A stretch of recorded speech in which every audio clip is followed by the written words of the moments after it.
Hey guys, last time I made pumpkin chili and people were kind of interested to see what I actually did to make pumpkin chili, and it turned out really well. So I'm making it again this time, and this time I figure I'll show you guys how I'm doing it. I got almost every, actually, yeah, all of these actually came from Aldi's. So this is all cheap stuff, but it's still good quality, and it didn't cost us an arm and a leg, which is a big thing when it comes to cooking on a budget. This is the stuff I used. I'm going to be using some lean ground turkey because, well, it's less fatty and it tastes pretty good to me. I have a can of diced tomatoes with green chilies in it for that extra zing. Corn, because I like corn. Pumpkin, which this is all natural. If it focuses. All natural, no preserved pumpkins, pure 100% puree. I have a red and green pepper, and I'm going to use 2 onions because, well, I like onions and they're kind of small anyway, so that's what I'm going to be doing. So the first step is going to be, well, browning the turkey and sauteing up the onions and the green peppers to soften them up so they can go straight into the chili. And that'll be the first step. I'll tell you, I'm not sure what seasonings I'm going to use besides just like chili seasoning, and I use basil. I always do my stuff by taste, so we'll see what I add in.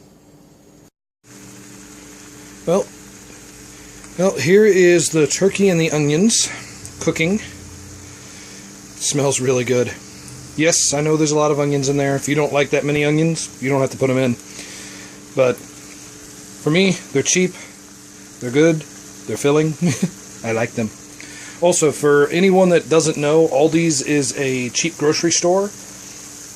To get a cart, you have to put a quarter into the cart. You get the quarter back at the end, but it helps keep prices down. And then you also pay for any paper bags or plastic bags, or you can bring your own bags and bag your stuff yourself. They take out a lot of the extra stuff that a lot of grocery stores have, but it keeps everything cheap.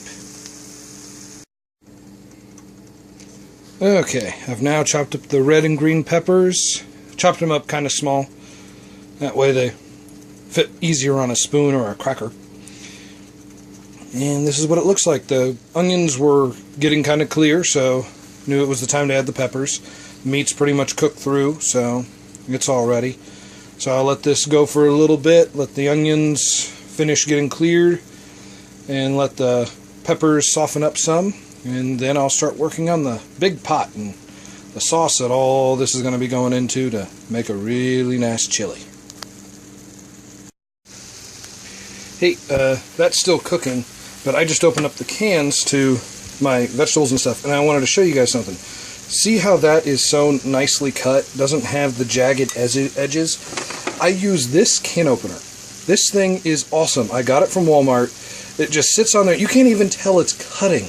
It just sits on the can while you turn it, and then when you pull it off, you have the can, literally, it's like it has its own lid. It's like, this is awesome. No rough edges, sits on there perfectly. It's like, I love this can opener. We were worried about it when we first got it, going, okay, how well is this going to work? Because can openers don't last long with us. They seem to break. This one has been awesome. It's just an awesome can opener.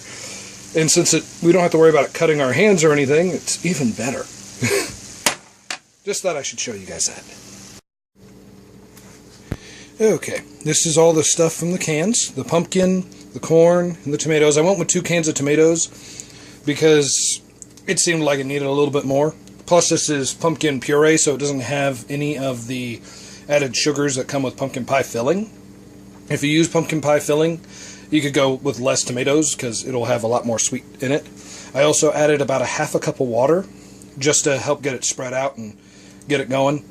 And I still haven't added that yet, so this is just the sauce, and I will be adding the other stuff to it here in a bit once I get the sauce where I want it to be.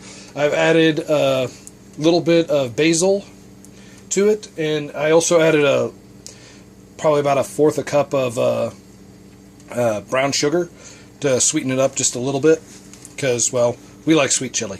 If you don't like sweet chili, you don't need to add that. But that's what I used. Okay, this is the final product. I don't know if I mentioned it earlier. I don't think I did. With the sauce and stuff that I had there, I added a half a package of chili seasoning. Then I add the other half once I put all the meat, onions, and peppers in there. I don't use anything special for my chili seasoning. I just use a packet that you can buy at Aldi's, Walmart, Kroger's, wherever you buy your food.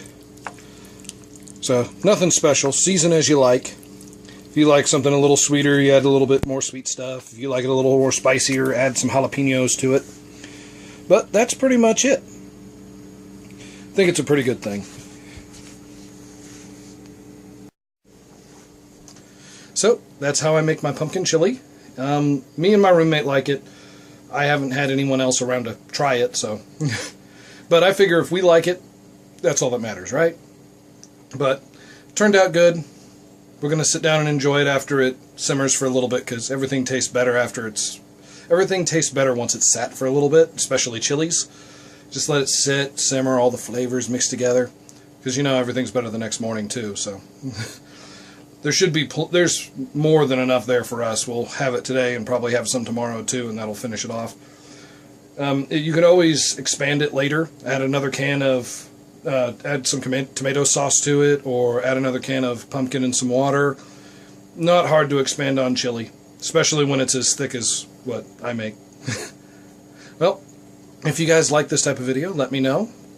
Please like and subscribe, leave comments. I will read the comments and I will answer them. So, see you guys later.